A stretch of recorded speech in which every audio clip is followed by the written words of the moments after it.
There wasn't that much polling, and one thing that we did see in the past few weeks is that Mr. Booker, he got the endorsements of the two largest newspapers in this state and also got the endorsements of some national progressive leaders. Bernie Sanders, Elizabeth Warren, Alexandria Ocasio-Cortez, that personal biography as a former Marine fighter pilot, and also has that financial advantage. So she's been up on the TV airwaves for a long time, much longer than Charles Booker.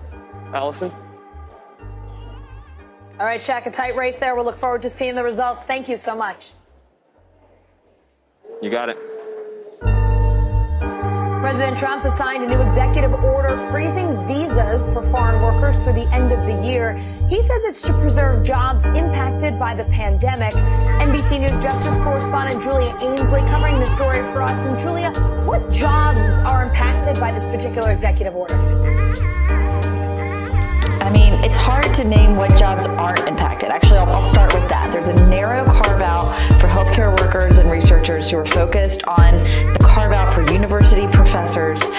And then there's a carve-out for people in the food processing, seafood, but not hospitality, not service workers, not au pairs, not interns, not high-skilled tech workers, not people who are being transferred between companies. All of those, Allison, are frozen. The one thing I do want to point out, though, is if you are someone who has one of those visas now, you're safe, categories, but it's going to be frozen through the end of this year, and companies are responding very strongly. We saw companies like Google.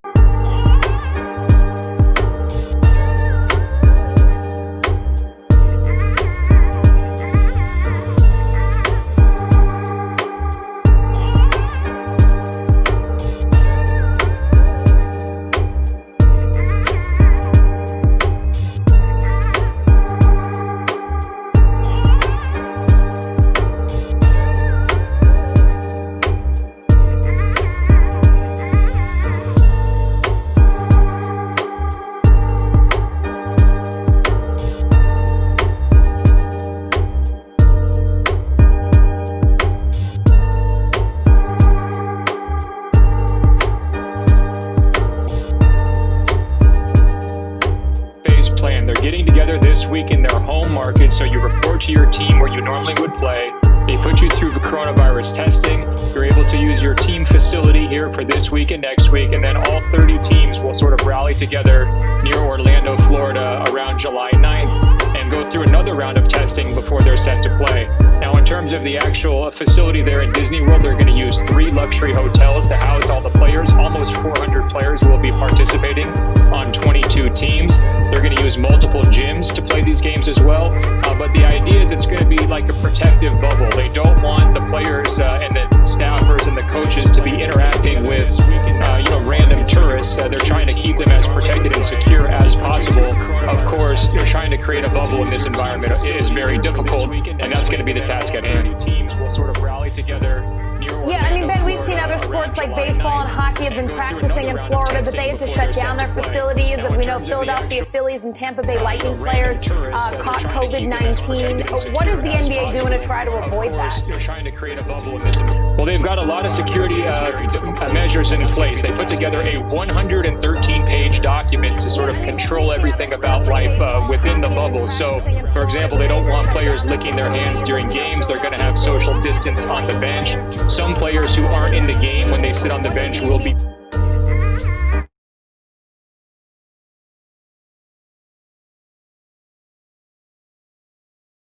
in the post-game locker room. So they really, drilled down to the fine details there with inside the bubble. But the problem is they haven't really put together any policies for what happens outside the bubble. And as you mentioned, the situation in Florida has really deteriorated. I think if you compare the number of new cases per day back in May when the NBA first signed up for Disney World to the number of new cases over the weekend, it's like a 5 or 6 time increase. And certainly that's a much more serious situation. The NBA is going to try to have to keep out those other people from entering the bubble. Yeah, it's gotten dramatically worse since. What are the players saying about these plans? How do they feel about it?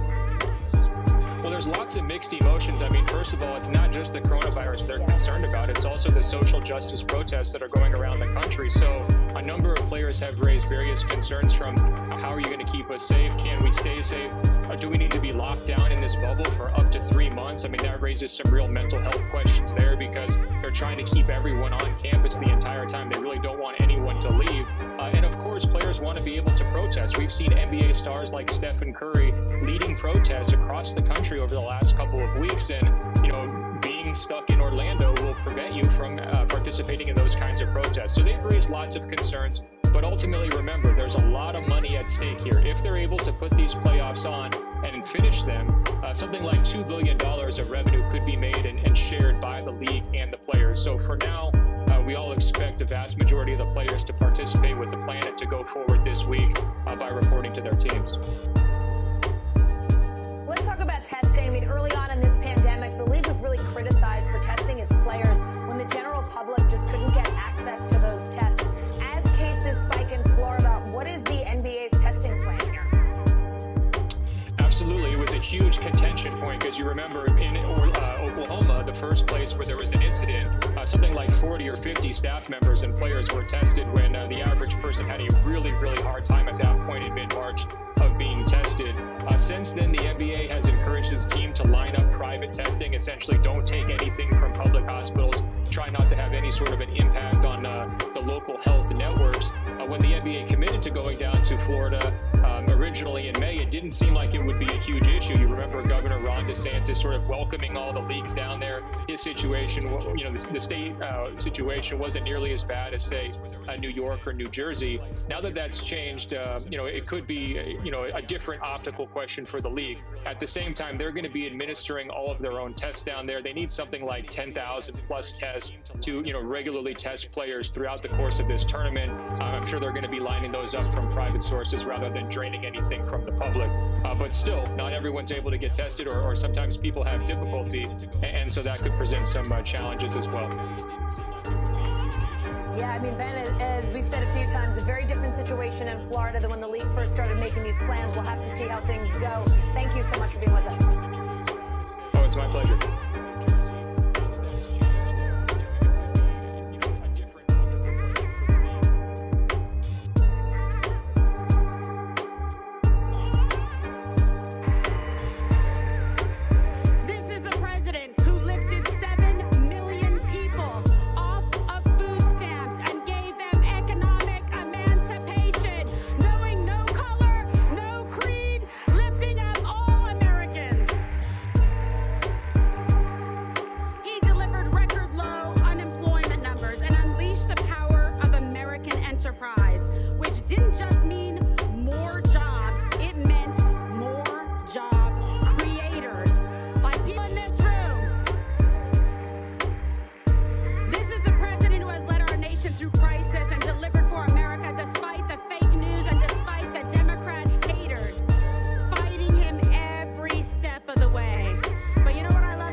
Napping Now with Sleepy Joe. It's a winner. It's a winner. Can you imagine, out of 24 candidates that were running to be the VP or to be the nominee for the Democrat Party, this is the guy that's like, oh, this is our best shot. Whoa. A candidate who Democrats literally are actively and publicly saying that he should stay in his basement. They're like, just stay there. Just stay there. They're giving him a little sippy cup, some goldfish snacks. He's hanging out, crushing it, watching Netflix, hopefully not chilling with anybody. So what I say to him is, and they say, please, please, Joe, the Democrats, please, whatever you do, don't leave the basement. Leave your little Star Wars pajamas on and quit sniffing everybody.